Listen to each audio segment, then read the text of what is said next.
বিদায় দিয়াৰ বাবে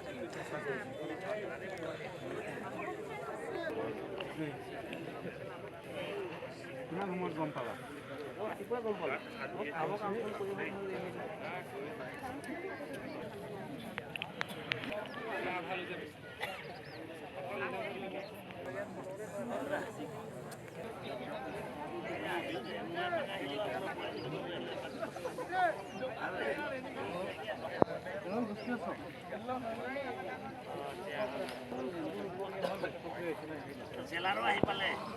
এইখিনি এইবিলাকে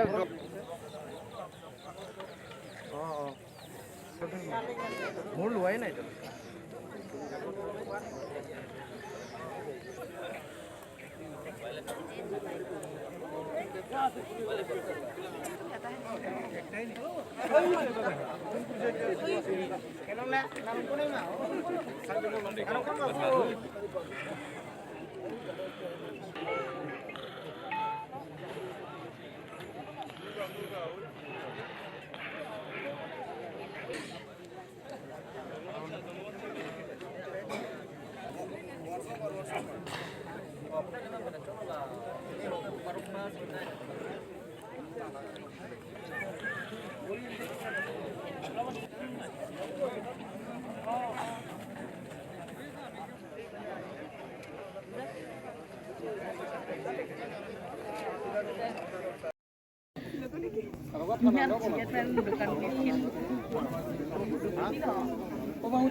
Julong pen sitamelo,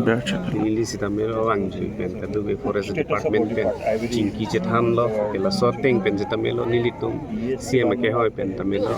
kai pen malang li pen jingki lo la sorting pen nili tum alang li la conservation la PCC ba pantanang lu lo la pen ranger la pen forest department la so puthak sitamelo sa sim ko sondong ku pitong do den la so puthak pen ke as per forest rules do norms do wildlife act do la so teng pen sin no mat ke thang da protected se la so puthak sita me sikrung pen pa investigate ji fan ku pc la sona case dolong ko je pasi se no mat ke kadu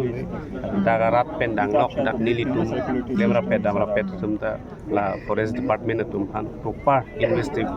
investigate pakuri ji fan se nilitum alang litum fan kori বা তেনেকৈ বন্য জন্তুৰ কোনো ক্ষতি হোৱা নাই কিন্তু বন্য হস্তি আমাৰ জনসাধাৰণৰ ওপৰত তাণ্ডৱ চলাইছে আজি কেইমাহমান আগতে এগৰাকী মহিলাক মাৰি পেলালে খুব মানে তেনেকৈ আৰু দুখীয়া ঘৰৰ পৰিয়াল আছিলে তেওঁ তেনেকৈ চৰকাৰী সাহায্য পাইছে নাপাইছে নাজানো এতিয়ালৈকে হয়তো পিছ পৰি আছে চৰকাৰৰ ফালৰ পৰা 5 মাহমান আগতে হয় এগৰাকী মহিলাই আমাৰ এইখন গাঁৱৰ পুবদিখাৰ গাঁৱৰে বন্য হস্তি মাৰিছিলে আৰু অনাগত দিনবোৰত আশা কৰোঁ যাতে চৰকাৰে বন বিভাগে যাতে ইয়াৰ প্ৰতি দায়িত্ব লয় আৰু আমি স্থায়ী বাসিন্দা হিচাপে খুব দুখ প্ৰকাশ কৰিছোঁ আজি বন্য হস্তিটো এনেকৈ এটা ঘটনা হ'ল তেওঁলোকে যদি অলপ চকু কাণ দিলে হয় বা বন্য হস্তি আজি বহুত বছৰ আগৰ পৰাই বন্য হস্তি আমাৰ ইয়াত তাণ্ডৱ চলে আমি তেনেকৈ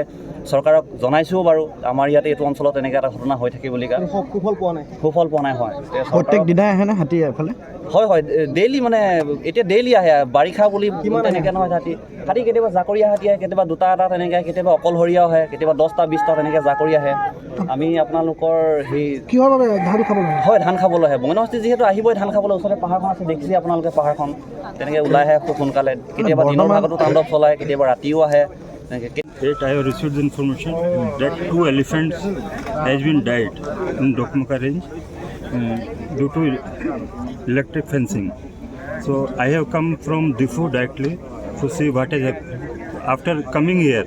I found that one male and one female elephant has been died due to electric fencing. This raising of electric fencing is totally illegal. आज ही हाथी मरी से काली मानव मरी हो पारे है ना it is totally illegal for this we have already filed FIR to the police he will take action regarding this now जितो होइसे এতিয়া পোস্টমার্টম হবো পোস্টমর্টম এক্সাক্ট রিজন ওলাই যাব এক্সাক্ট मतलब কি কারণে এইটো হৈছে তাৰ পিছত এইটো গাঁদা খাদে তো দফন কৰিব লাগিব तो ये तो बहुत मतलब बेया कथा है तो यहाँ के किसान जो है हाँ अपने जो है पास में आपका डोगो करेंगे फॉरेस्ट ठीक है। हाथी का जो है हैबिट है ये जो धान लगाता है उसको धान को अट्रैक्ट होकर वो आता है ठीक है आता है उसको आप उसका जो भी हैबिट है उसका आप हाथी का हैबिट चेंज नहीं कर सकते। फॉरेस्ट डिपार्टमेंट उसको जंगल के अंदर बांध के नहीं रख सकता है ना तो उसका जो नेचर दूसरा उसका माइग्रेशन होता है इधर से उधर जाता है उसका कॉरिडोर होता है उसको आप डिस्टर्ब नहीं कर सकते। ये नहीं है कि हाथी मानू के रास्ते में आ रहा है ये हाथी तो बहुत पहले से यहाँ आ रहा होगा हाथी के रास्ते में आदमी आया होगा ये प्रॉब्लम हाथी का की वजह से नहीं हो रहा है आदमी की वजह से हो रहा है। आपको क्या लगता है ये फेंसिंग बैटरी का है या इलेक्ट्रिसिटी? ये इलेक्ट्रिसिटी का क्योंकि सोलर फेंसिंग जो होता है वो तो जनरली यूज